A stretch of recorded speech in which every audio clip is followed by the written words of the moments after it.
to pack their things and leave Mecca for a new life.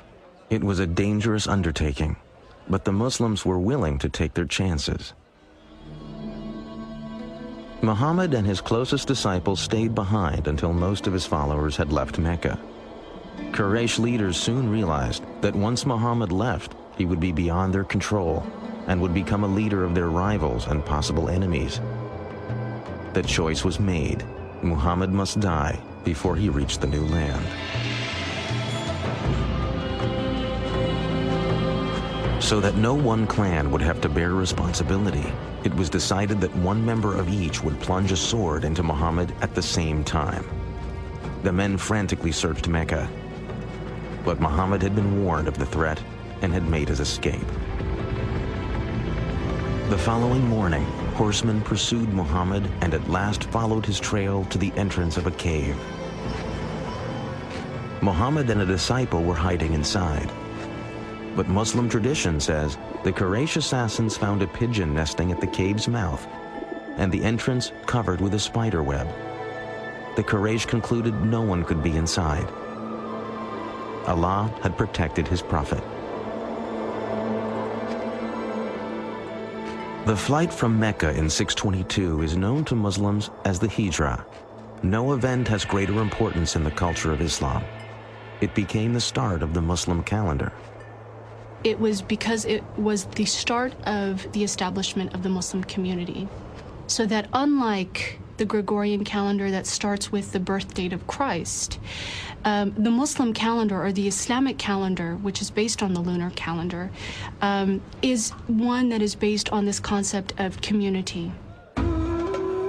When Muhammad arrived in Yathrib, people rushed to meet him and all wanted the honor of having him stay in their house.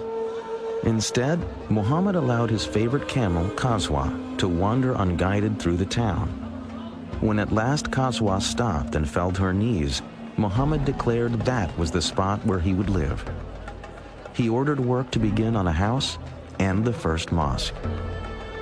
Henceforth, Yathrib would be called Medina, a name simply meaning the city. But the greatest change would be in the very nature of the community itself. Muhammad's visions brought new words to unite both his own followers from Mecca and the people of Medina. The Quran now had a new verse. Those who believed and made the Hijrah, and those who gave their homes and helped, these are the protectors of one another.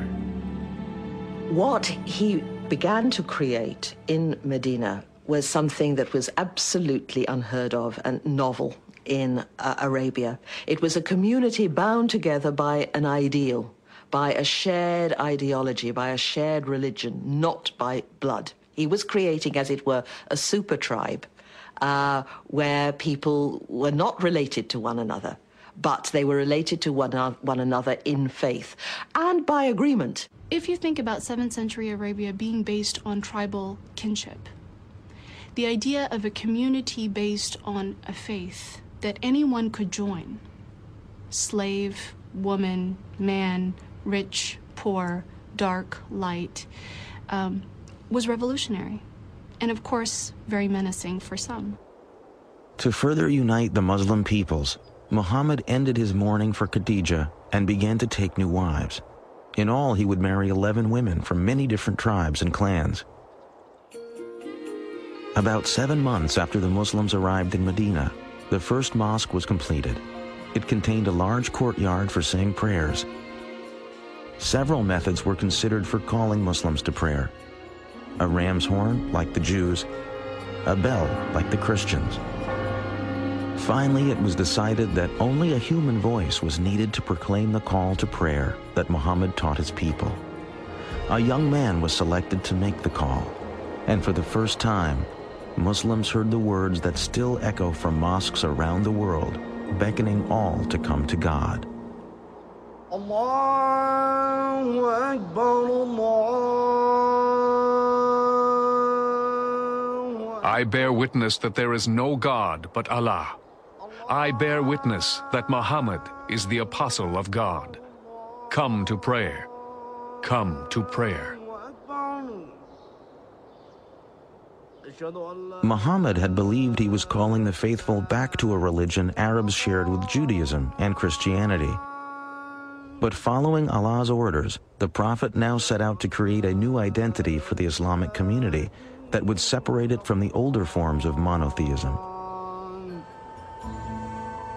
The Quran also and the Prophet believed that the revelation that had been given to Moses in what is called the Torah and the revelation to Jesus had become distorted historically, not by the prophets, but by their later communities. To dramatize the shift away from Christianity and Judaism, another order became part of the Quran. Muslims were no longer to face Jerusalem when they prayed. Forever after, God's faithful would pray facing Mecca and the Kaaba. Muhammad now had the responsibility of dealing with the mundane but important tasks of government. These roles would set him apart from the ministry of Islam's earlier prophet, Jesus Christ.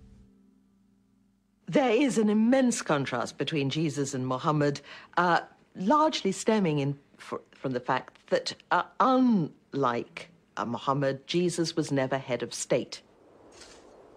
Muhammad was now a political leader. That meant he was making decisions affecting the workforce, the economy, trade, and the safety and security of Medina.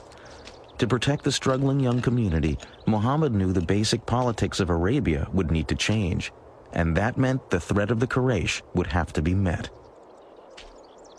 Increasingly, Muhammad would turn to a solution the world has come to fear and all too often associate with Islam.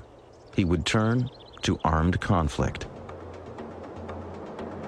Since the days in Mecca, God's revelations had called for Muslims to prepare themselves to struggle to build a moral and righteous life. The Arabic word for this moral struggle is jihad. Jihad would soon be needed if the Muslim community was to survive. For when the Prophet and his followers had left Mecca, it was clear to all that a day would come when they would have to defend their beliefs in battle.